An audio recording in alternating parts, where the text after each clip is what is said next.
में बोल देना अच्छे से, यही वाला एक्शन स्टार्ट करो फिर। कौन से? ऐसे वाले। कौन से? आप सभी का स्वागत है हमारे YouTube चैनल पे इंडियन सागा। तू भी बोल।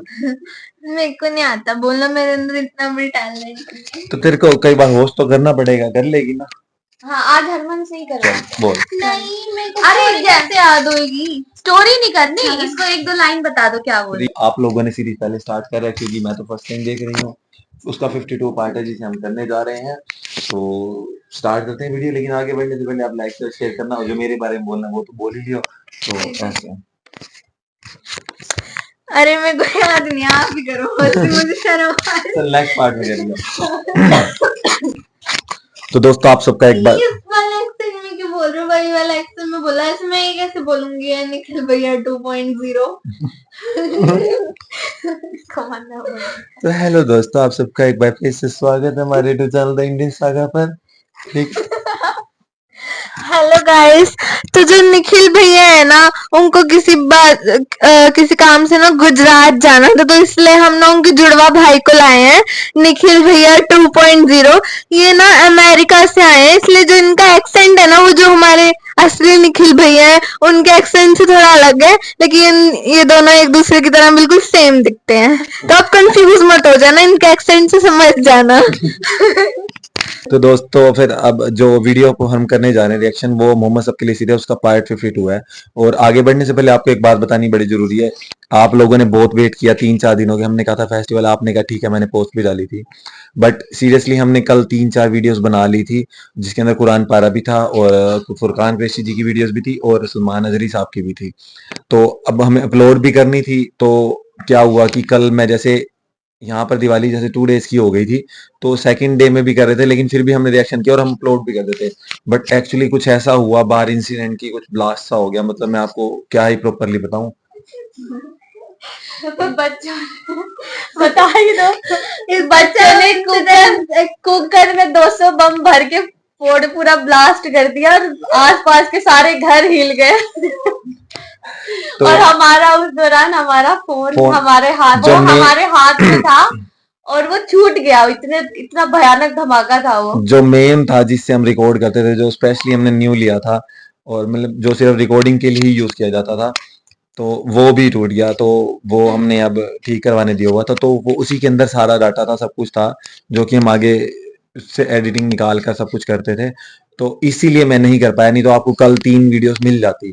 तो फिर आज मेरे पास था नहीं, तो मेरे पास एक जैसे अब फोन तो मेरे पास काफी सारे हैं, बट वो क्वालिटी की बात आई थी, तो फिर मेरे पास जो था उससे मैं अब रिकॉर्ड कर ही रहा हूँ। आज विश्वकर्मा डे की वजह से फोन रिपेयर भी नहीं हो पाया। और विश्वकर्मा डे मनाते हैं हर जगह जहां पर वो यूज ही नहीं करते उनको, नहीं तो मेरे को आज मशीन्स वगैरह आपको पता ही होगा, तो वो करते नहीं। तो मैंने तो चाहता था मैं करवा लूं भी आज ही, लेकिन वो नहीं मिल पाया। तो ये रीजन था। और बहुत से जैसे लोग नाराज हो जाते हैं ना कि भाई हम आपको देखने की आदत डल चुकी है और हम आपके साथ देखते हैं, तो कईयों ने कहा ऐसे करना है तो मत करो, यूं है वो, बहुत सी चीजें। तो नाराज मत हो, बड़ी सारी प्रॉब्लम्स होती हैं लाइफ में। हम कितने एक्सक्यूज दे लें, वो चलते हैं नहीं चलते, वो एक बात की बात है। लेकिन कुछ ना कुछ हो जाता है कि नहीं चाहते हुए भी नहीं कर पा रहे होते। बहुत सी ऐसी चीजें होती, कभी कोई नहीं है, कभी कोई नहीं है, आपको मैं बताता ही हूँ।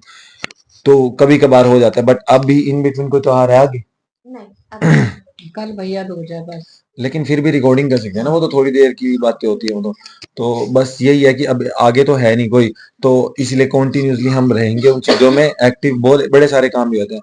तो बस यही आपसे कहना था। तो आप नाराज ना हो ना। सोच भाई, ऐसे तो कोई भी नहीं है, कितना अच्छा परिवार, सब कुछ मिल रहा हो, प्यार मिल रहा हो, कोई रुकता थोड़ी ना। तो अगर नेचुरली ऐसे हो रहा है, तो फिर उसके पीछे कंडीशन होती है। तो आप लोग बस समझ आया कीजिए। तो गाइस अभी ना हमने ना बीच में वीडियो को स्टॉप करके निखिल भैया 1.0 को यहाँ दोबारा बिठा दिया था, क्योंकि वो गुजरात से वापस आ गए थे, इसलिए इनका एक्सेंट चेंज हो गया। तो फिर वीडियो स्टार्ट करते हैं। तो आप लाइक सब्सक्राइब शेयर करना ना भूलिएगा। और फिर वीडियो स्टार्ट करते हैं, फिर इसके बारे में बात करेंगे। 52 पर है, और हरमन को हमने एक्सप्लेन कर दिया था थोड़ा सा पिछली डिटेल्स में, क्योंकि हरमन ये देख रही है पहली बार, तो हमने वो एक्सप्लेन किया अपने तरीके से।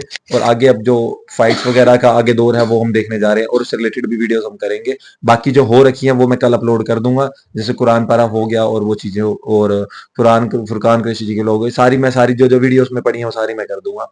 तो अभी आपको ये मिल जाएंगी, तो जैसे मिल चुकी हैं जब आप देख रहे हो। तो फिर ये वीडियो स्टार्ट करते हैं, फिर इसके बारे में बात करेंगे। अस्सलाम वालेकुम दोस्तों, कैसे हो? उम्मीद है कि सब खैरियत से होंगे। अल्लाह आप लोगों को ऐसे ही खुश रखे। सरकार दो आलम सल्लल्लाहु अलैहि वसल्लम की पूरी जिंदगी पर बनने वाली वीडियो सीरीज जिसका नाम मोहम्मद सबके लिए है सल्लल्लाहु अलैहि वसल्लम, आज उसका 52वां हिस्सा यानी पार्ट 52 है। थोड़ा हम रिकैप कर लेते हैं कि हमने 51वें हिस्से में क्या सुना। हमने 51वें हिस्से में सुना कि बदर की शिकस्त के बाद सबसे ज्यादा यहूदी जल और भुन रहे थे, वो भी मक्का वालों की तरह ही हुजूर पाक सल्लल्लाहु अलैहि वसल्लम और सहाबा को परेशान करने में लगे हुए थे। फिर आप सल्लल्लाहु अलैहि वसल्लम ने यहूदियों के एक कबीले बनु कैनुका की बस्ती का घेराव किया और वो यहूदी बिना लड़े ही घबरा गए और हार मान ली। आप सल्लल्लाहु अलैहि वसल्लम ने उन्हें शहर बदर कर दिया, वो लोग खैबर शिफ्ट हो गए। फिर हमारी बात चल रही थी कि बदर के कैदियों में हुजूर पाक सल्लल्लाहु अलैहि वसल्लम के दामाद अबुल आस यानी हजरत ज़ैनब रज़ी अल्लाह तआला अन्हा के शौहर भी बदर में कैद होकर आए थे, यानी कैदी बनकर आए थे। चलिए आगे सुनते हैं। जब रसूल पाक सल्लल्लाहु अलैहि वसल्लम हिजरत फरमाकर मदीना तशरीफ ले आए तो हजरत ज़ैनब रज़ी अल्लाह तआला अन्हा जो आप सल्लल्लाहु अलैहि वसल्लम की बेटी थी, वो मक्का में ही अपने शौहर के पास रह गई। जब कुरैश जंग बदर के लिए चले तो उनके साथ अबुल आस भी मुसलमानों से लड़ने के लिए आए। जंग में मुशरिकों को अल्लाह तबारक व तआला ने शिकस्त दी, बहुत सारे मुसलमानों के हाथों गिरफ्तार हो गए, उनमें अबुल आस भी थे। और जैसे दूसरे कैदियों के साथ अबुल आस को भी गिरफ्तार करके मदीना लाया गया और यहां सहाबा में यह मशवरा करके तय हुआ कि तमाम कैदियों को कत्ल करने के बजाय उन्हें फिदिया यानी जान की कीमत लेकर उन्हें छोड़ दिया जाए। 1000 से 4000 दिरम या दिनार फिदिये की कीमत रखी गई। मक्का वालों ने अपने कैदियों को फिदिया देकर उन्हें छुड़ा लिया। हुजूर पाक सल्लल्लाहु अलैहि वसल्लम की बेटी साहबजादी हजरत ज़ैनब रज़ी अल्लाह तआला अन्हा अपने शौहर अबुल आस का फिदिया भेजा। फिदिये में उन्होंने हजरत खदीजा रज़ी अल्लाह तआला अन्हा का एक हार भेजा। आप सल्लल्लाहु अलैहि वसल्लम के सामने पेश हुआ कि आपकी बेटी ने अपने शौहर को छुड़ाने के लिए यह फिदिये में यह हार भेजा है। आप सल्लल्लाहु अलैहि वसल्लम ने जब उस हार को देखा तो आपकी सबसे चहीती बीवी और सारी उम्मत की मां हजरत खदीजा रज़ी अल्लाह तआला अन्हा की याद आ गई। आप सल्लल्लाहु अलैहि वसल्लम के आंखों में आंसू आ गए। आप पर इस बात का बहुत ज्यादा असर था, इसलिए आप सल्लल्लाहु अलैहि वसल्लम ने सहाबा से फरमाया कि अगर तुम्हारी राय हो तो मैं ज़ैनब के कैदी को छोड़ दूं और उसका ये हार भी उन्हें वापस कर दूं। इस पर सारे सहाबा ने बड़ी खुशी के साथ इरशाद फरमाया कि जरूर या रसूल अल्लाह सल्लल्लाहु अलैहि वसल्लम। फौरन मुसलमानों ने अबुल आस को छोड़ दिया, मगर रसूल पाक सल्लल्लाहु अलैहि वसल्लम ने अबुल आस से यह वादा लिया कि मक्का पहुंचकर वो हजरत ज़ैनब रज़ी अल्लाह तआला को मदीना वापस भेज दे, क्योंकि इस्लाम की वजह से अब दोनों साथ में नहीं रह सकते थे। अबुल आस ने मक्का जाकर हजरत ज़ैनब रज़ी अल्लाह तआला को बताया कि उन्हें रसूल पाक सल्लल्लाहु अलैहि वसल्लम याद कर रहे हैं। और इधर रसूल पाक सल्लल्लाहु अलैहि वसल्लम ने हजरत ज़ैद बिन हारिसा और एक अंसारी सहाबी को हिदायत दी कि मक्का और मदीना के दरमियान एक जगह जाकर वो हजरत ज़ैनब रज़ी अल्लाह तआला का इंतजार करें, ताकि अबुल आस जब उन्हें वहां पहुंचा दे तो हजरत ज़ैनब को लेकर वो मदीना आ जाए। जब हजरत ज़ैनब रज़ी अल्लाह तआला को इस बात की खबर हुई तो उन्होंने फौरन सफर की तैयारियां शुरू कर दी। एक दिन हजरत ज़ैनब रज़ी अल्लाह तआला तैयारियों में लगी हुई थी कि उनके पास एक मुशरिका औरत आई और कहने लगी कि मोहम्मद की बेटी, मैंने सुना है कि तुम अपने बाप के पास जाने का इरादा कर रही हो। हजरत ज़ैनब को डर हुआ कि कहीं ये बात मक्का में न फैल जाए, तो उन्होंने ऐसे ही टालने के लिए कहा कि मेरा ऐसा कोई इरादा नहीं है। मगर उस औरत ने कहा कि भतीजे ज्यादा तकलीफ मत करो, अगर तुम्हें सफर में जाने के लिए किसी चीज की जरूरत हो और अपने बाप के पास पहुंचने के लिए रुपये पैसों की जरूरत हो तो बेतकल्लुफ मुझसे कह दो, मैं तुम्हारी जरूरत पूरी कर दूंगी। मगर हजरत ज़ैनब रज़ी अल्लाह तआला अन्हा जरा डरी हुई थी, उन्होंने उस औरत को टाल दिया। अबुल आस खुद जाने के बजाय उन्होंने अपने भाई कनाना से कहा कि हजरत ज़ैनब को लेकर वो जाए और जाकर मदीना पहुंचा दे।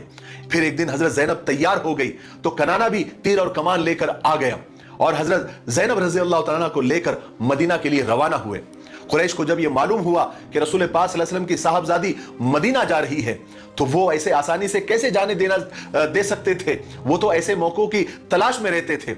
उन्होंने सोचा कि हजरत ज़ैनब को रोक लिया जाए ताकि इसकी वजह से रसूल पाक सल्लल्लाहु अलैहि वसल्लम को ज्यादा से ज्यादा तकलीफ पहुंचे। ये सोचते ही कुरैश के बहुत सारे आदमी हजरत ज़ैनब रज़ी अल्लाह तआला का रास्ता रोकने के लिए निकल पड़े। अभी हजरत ज़ैनब रज़ी अल्लाह तआला ज़ी तुआ तक ही पहुंची थी कि पीछे से कुरैश ने जाकर उन्हें पकड़ लिया और उनका रास्ता रोक दिया। सबसे पहले इनमें से एक आदमी हिबार बिन अस्वद आगे बढ़ा, उसने अपना नेजा दिखाकर हजरत ज़ैनब रज़ी अल्लाह तआला को डराया।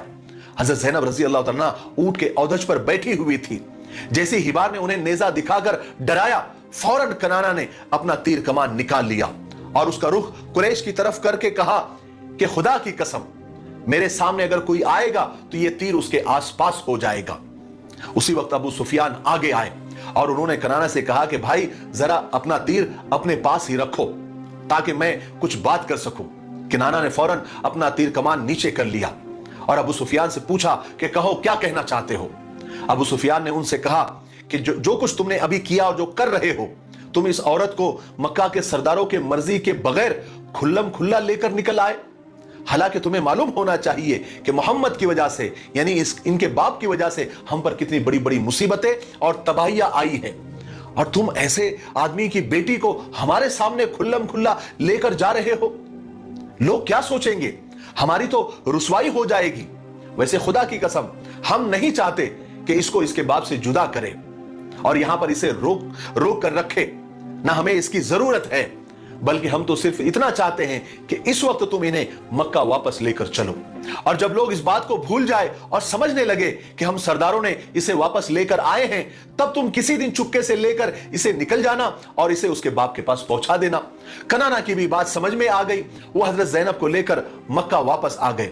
फिर कुछ दिन के बाद लोगों के जहन जब इस बात से हट गए तो एक दिन रात में चुपके से लेकर कनाना हजरत ज़ैनब को लेकर निकल गए और हजरत ज़ैद बिन हारिसा के पास पहुंचाकर वापस आ गए और हजरत ज़ैद बिन हारिसा उन्हें लेकर रसूल पाक सल्लल्लाहु अलैहि वसल्लम के पास उन्होंने पहुंचा दिया। और इस तरह हजरत ज़ैनब रज़ी अल्लाह तआला अन्हा आराम से अपने अब्बा जान हुजूर पाक सल्लल्लाहु अलैहि वसल्लम के पास पहुंच गई। बहरहाल जिस वक्त रसूल पाक सल्लल्लाहु अलैहि वसल्लम ग़ज़वे बदर के लिए तशरीफ ले गए थे तो आपकी दूसरी साहबजादी हजरत रुकैया उस वक्त सख्त बीमार थी और उनकी शादी हजरत उस्मान रजी अल्लाह तआला अन्हु से हो चुकी थी। रसूल पाक सल्लल्लाहु अलैहि वसल्लम ने हजरत रुकैया की ही बीमारी की वजह से हजरत उस्मान को मदीना में ही छोड़ दिया था ताकि वो अपनी बीमार बीवी की तीमारदारी कर सके, उनका ख्याल रख सके। मगर रसूल पाक सल्लल्लाहु अलैहि वसल्लम के तशरीफ ले जाने के बाद, यानी बदर में तशरीफ ले जाने के बाद हजरत रुकैया का इंतकाल हो गया था। जब बदर में मुसलमानों को फतेह हुई तो हजरत ज़ैद बिन हारिसा ये खुशखबरी लेकर जब मदीना पहुंचे थे तो उसी वक्त हजरत उस्मान और दूसरे मुसलमान हजरत रुकैया को दफनाकर मिट्टी बराबर कर ही रहे थे। उसके बाद जब आप सल्लल्लाहु अलैहि वसल्लम को जब ये खबर मिली तो आप सल्लल्लाहु अलैहि वसल्लम को बेहद सदमा हुआ। उधर खुद हजरत उस्मान रजी अल्लाह तआला अन्हु अपनी पाक बीबी के इंतकाल के बाद हर वक्त उदास रहा करते थे क्योंकि उन्हें हजरत रुकैया के इंतकाल का बहुत ज्यादा असर हुआ था। रसूल पाक सल्लल्लाहु अलैहि वसल्लम भी हजरत उस्मान रजी अल्लाह तआला अन्हु को हर वक्त गमगीन और उदास देखा करते थे। एक दिन आप सल्लल्लाहु अलैहि वसल्लम ने हजरत उस्मान से पूछा कि उस्मान क्या बात है, तुम हर वक्त गमगीन और उदास रहते हो, मैं तुमको ऐसे ही देखता हूं। तो हजरत उस्मान रजी अल्लाह तआला ने जवाब दिया कि या रसूल अल्लाह, क्या इतना बड़ा गम और इतने बड़े गमों का पहाड़ किसी पर टूटा होगा जो मुझ पर पड़ा है, मुझ पर टूटा है, यानी मेरे और आपके दरमियान ससुराली रिश्ता ही खत्म हो गया।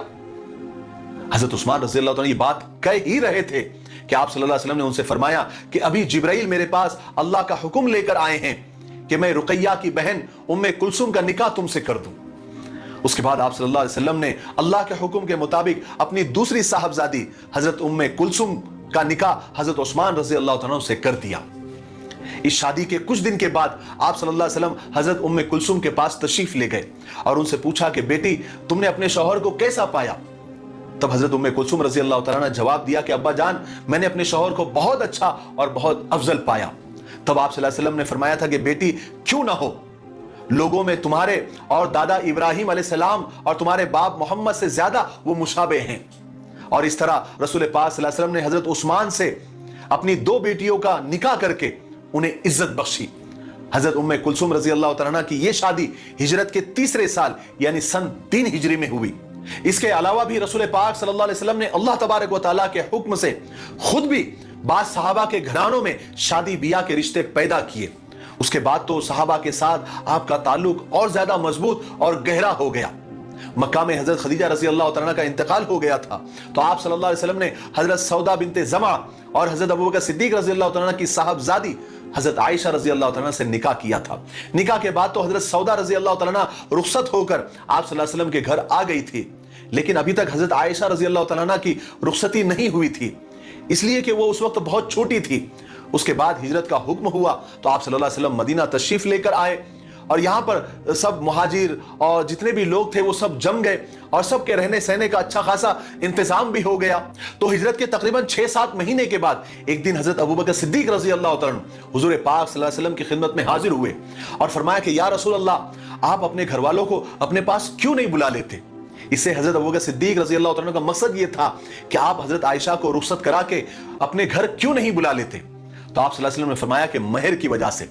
उसके बाद आप सल्लल्लाहु अलैहि वसल्लम के पास जब महर का इंतजाम हो गया तो हजरत आयशा रजी अल्लाह तआला की रुखसती हो गई और वो रसूल खुदा हजरत मोहम्मद सल्लल्लाहु अलैहि वसल्लम के घर आ गई। उसके बाद सन 3 हिजरी में हुजूर पाक सल्लल्लाहु अलैहि वसल्लम ने हजरत उमर रजी अल्लाह तआला की साहबजादी यानी हजरत उमर की बेटी हजरत हफ्सा रजी अल्लाह तआला से शादी की। हजरत हफ्सा की पहली शादी हजरत खुनैस बिन हुजाफा से हुई थी। हजरत खुनैस जंग बदर में रसूल पाक सल्लल्लाहु अलैहि वसल्लम के साथ शरीक हुए थे और वहीं पर शहीद हो गए थे और इस तरह अम्मा जान हजरत हफ्सा रजी अल्लाह तआला बेवा हो गई थी। जब वो इद्दत से फारिग हुई तो हजरत उमर रजी अल्लाह तआला ने हजरत उस्मान से उनकी शादी करानी चाहिए, मगर और जब हजरत उस्मान से इस बात का इस पैगाम का तस्करा किया तो उन्होंने इनकार कर दिया। तो हजरत उमर को इस बात का बहुत गहरा सदमा हुआ। एक दिन हजरत उमर रजी अल्लाह तआला ने इस बात का तस्करा हुजूर के सामने किया कि मैं अपनी बेटी हफ्सा का निकाह उस्मान से करना चाहता हूं, लेकिन उन्होंने इनकार कर दिया।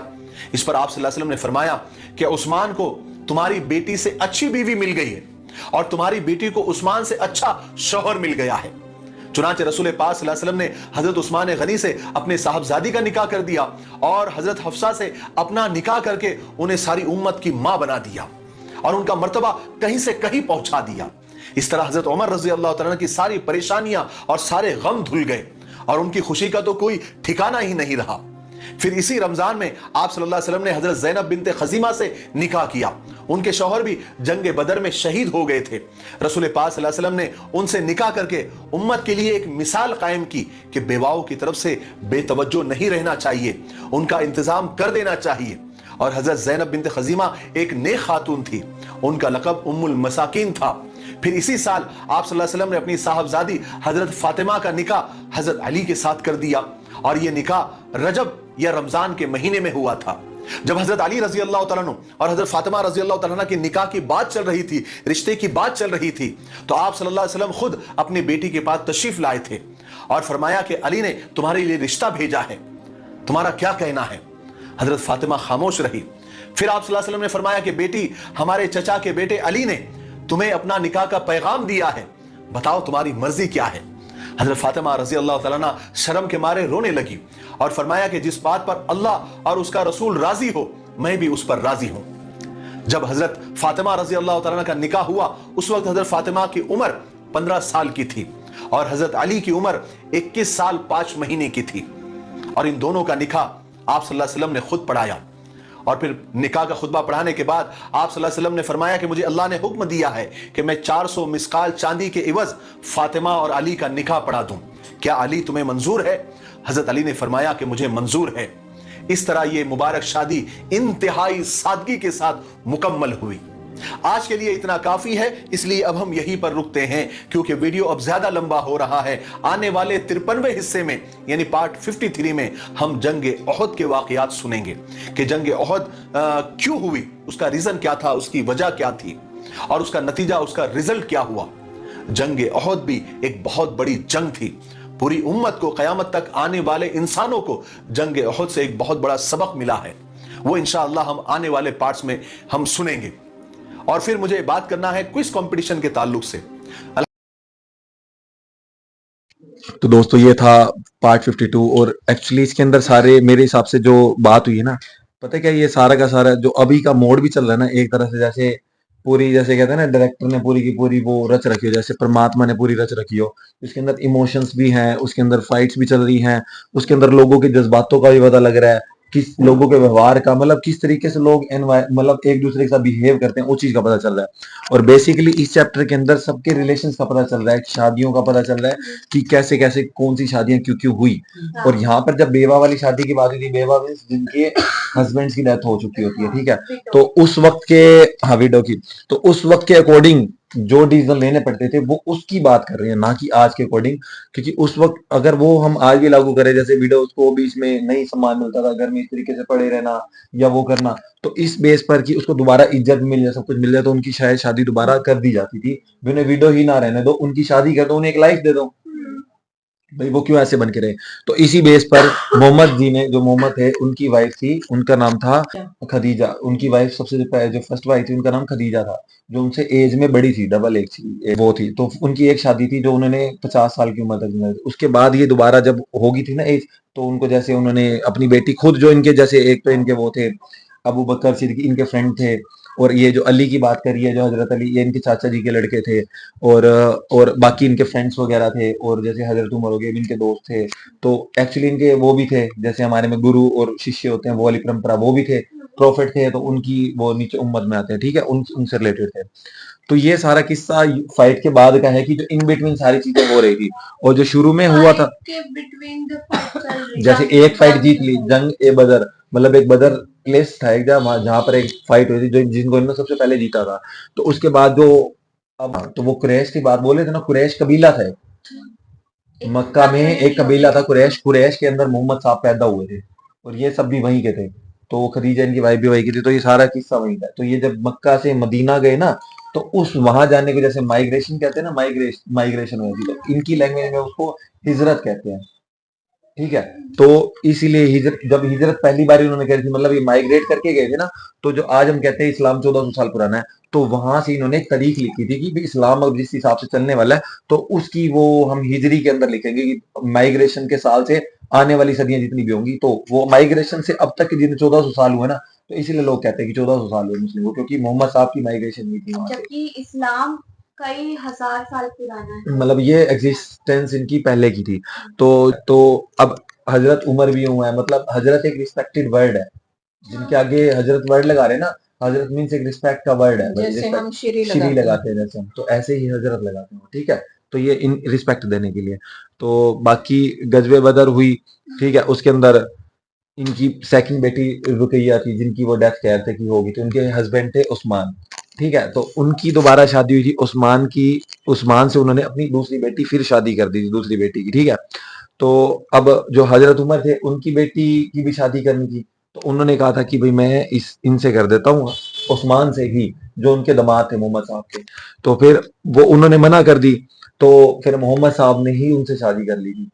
तो तब उन्होंने उनको कहा था कि उनको उससे बेस्ट मिल गया, और वो थे तुम्हारी बच्ची को सबसे बेस्ट मिलेगा, खुद मोहम्मद साहब मिल गए, तो ऐसे था। तो इनकी जो सबसे छोटी बेटी थी फातिमा, जो उनसे वो बहुत बहुत मतलब ये लगा उनकी प्यारी बेटी थी, जो कि मोहम्मद साहब जी की तब डेथ हुई थी ना, वो मैं पहले ही बताया था, उनके 6 महीने बाद ही उनकी डेथ हो गई थी। तब मोहम्मद साहब ने इनको कहा था कि भाई जैसे मैं जा रहा हूँ, तू भी जल्दी तेरा भी आना होगा, चिंता मत कर, ऐसा हमने शुरू में सुना था। हाँ, इस बारे में तो शायद मैंने सुना हुआ कि जो उनकी बेटी थी फातिमा, उनकी बहुत जल्दी डेथ हो गई थी, हाँ, तो बहुत छोटी एज में हो गई। हाँ छोटी डेथ। तो ये बात थी। तो ये चैप्टर जो था ना, वो सारा रिलेशनशिप के ऊपर, मतलब जो रिलेशंस थे उनके ऊपर था, शादियां एक दूसरे के, जो धीरे धीरे और भी पता लगेगा कि क्यों था। जो पारिवारिक माहौल जो चल रहा था, और हजरत आयशा जिनको कहते हैं, वो इनकी सबसे मतलब जैसे बीवी थी, जिससे कहते हैं कि इनका नाम सुना होगा आयशा का, हाँ, हजरत आयशा का। तो वो उनको ये लेकर नहीं आए थे, क्योंकि इनके पास देने के लिए मेहर नहीं थी ना। तो मेहर मीन्स एक ना, जब इनकी शादी होती है, तो आप बताओ मेहर होती है जो शादी के वक्त इनमें मुस्लिम में ये तय किया जाता है कि लड़की के अकाउंट में, जैसे मैं तुम्हारे हिसाब से समझा रही हूँ, कि आपको लड़की के अकाउंट में इतना पैसा धनराशि जमा करवानी होगी, मतलब कि वो, मतलब कि उनकी मर्जी के अनुसार लड़की वाले जो डिमांड रखते हैं ना, भाई इतनी रकम लड़की के अकाउंट में जानी चाहिए, देनी है, बस ये मेहर होती है। शगुन देना होता है लड़की को, बट डिसाइडेड नहीं होता है, जैसे डिसाइडेड होता है। इन पे अभी हम दोबारा प्रॉपर वीडियोस भी करेंगे, ठीक है, पूरा कंसेप्ट पे भी क्या है क्या क्या नहीं है, ठीक है। तो और भी बहुत सी चीजें हैं जिनके ऊपर हमें करनी है, जैसे आयशा जी के बारे में प्रॉपर वीडियो करेंगे कि इनका जो रुखसती मीन्स उनको लेकर वो गए थे, कब लेकर गए थे, क्या क्या कंसेप्ट था और किस तरीके से शादी करी और क्यों करी, ये सब भी हम सुनेंगे आगे अलग से। तो अभी ये चैप्टर था, तो आप कुछ कहना चाहोगे मम्मी? आपने वीडियो सुनी, आपने हाँ, वीडियो ये तो हमें सीरीज हमेशा से पसंद रही है और बीच-बीच में कई रुकावटें आ जाती हैं कि हम कर नहीं पाते हैं। तो आज कई दिनों बाद ये सीरीज की है तो चलते तो हम वहीं से हैं जहाँ पे पिछली वो कंसेप्ट कनेक्ट हो सीरीज जाते हैं हाँ ना, फिर कनेक्ट वो हो करने जाते पड़ हैं। जाते हैं। तो बाकी बहुत अच्छी वीडियो के जिसमें एक-एक चीज़ को समझाया गया है कि जबकि वहाँ लड़ाइयों, दंगों का माहौल है, उसके बावजूद भी कोई अगर बेवा है तो उसके बारे में भी सोचा जा रहा है। तो ये इंसानियत की सबसे बड़ी जीत होती है कि जो भी इंसान इस दुनिया में आया है वो अपने हक से, अपने अधिकार से, अपनी खुशियों से इस दुनिया में जिए। ये नहीं कि एक उसका जो जीवन साथी है वो चला गया तो उसके बाद वो भी मर-मर के अपनी ज़िंदगी जिए। तो ठीक है, वो चला गया जितनी परमात्मा ने उसको उम्र दी थी और उसके बाद उसके जीवन साथी को एक नई दिशा दे दी जाती है। तो ये बात बहुत अच्छी तो लगी ऐसे मुझे। ही किस्से पर मतलब एक प्रॉपर वीडियो भी होएगी, जरूर होएगी, और हम करेंगे। देखो अब हम ऐसे कंसेप्ट जब आपको क्या आगे आते हैं ना, तो वो क्लियर हाथों हाथ करने चाहिए। तो उसके लिए हम क्या करते हैं, फिर सारे वो वीडियो जुड़ जाते हैं, फिर ये वीडियोस पीछे रह जाती हैं। तो आप समझो कि वो क्लियर करने भी जरूरी है हाथों हाथ। जैसे अभी बेवा वाला जो सिस्टम है ना, अभी ये कह रहे हैं कि बेवा की शादी हो जाती थी भाई, कर तो क्यों की जाती थी, क्यों कंसेप्ट रखा था, इसके ऊपर भी हम वीडियो करेंगे, ठीक है, ताकि हमें आपको भी अच्छे से समझ आए, हमें भी आए। तो आप बताओ, आप क्या कहना चाहोगे? आपने देखी वीडियो, आपको हमने समझाया भी, थोड़ा बताया भी, जो आप बोलना चाहो, जो समझे। मेरे को ज्यादा कुछ तो अभी पता नहीं है क्योंकि इससे पहले की मैंने स्टोरी नहीं सुन रखी थी, बट इस पार्ट के कॉन्सेप्ट से मुझे ये चीज सुन के बहुत ज्यादा अच्छा लगा कि मतलब उनके ऊपर उनको आगे और भी जंगें लड़नी थी और उनके ऊपर इतना ज्यादा प्रेशर था, बट फिर भी उन्हें उन्होंने अपनी सारी सोसाइटी को हैंडल किया। और इस जो ये वीडियो है इससे मुझे उनके कल्चर की भी बहुत ज्यादा नॉलेज मिली, जैसे कि मेरे को मेहर जो इन्होंने वर्ड बोला ये इस बारे में मेरे को नहीं पता था। तो इसके बीच फाइट के साथ साथ इन्होंने अपने कल्चर को भी डिपिक्ट किया बहुत ब्यूटीफुली। और जो शादी वाली बात की जो वीडियोस है उनकी, ये भी तो हाँ हाँ है ना। और इवन उनकी उनकी इमोशनल एक जो कनेक्शन हाँ था, हाँ बॉन्ड था इमोशन अपनी वाइफ के हाँ। प्रति, जो और हार्ड एक तो वो इतने ज्यादा मुश्किलों से गुजर रहे थे और इस टाइम पे हमें अपने जो अपने होते हैं उनकी सबसे ज्यादा नीड होती है, और इस टाइम पे तो और भी हम बहुत ज्यादा इमोशनल हो जाते हैं। तो ये बहुत कॉमन चीज है। हाँ, तो ये हम्म बिल्कुल मेंटली वो तो इफेक्ट करता ही है। हाँ तो ये चीज थी, तो आप क्या करना चाहोगे? बिल्कुल। वीडियो में हम देख तो रहे हैं कि समाज में बदलाव को लेकर जो जंगें लड़ी जा रही हैं, फिर पारिवारिक माहौल में जो एक अलग इमोशनल सब कुछ चल रहा है, ऊपर से सब कुछ क्या, एक मिनट।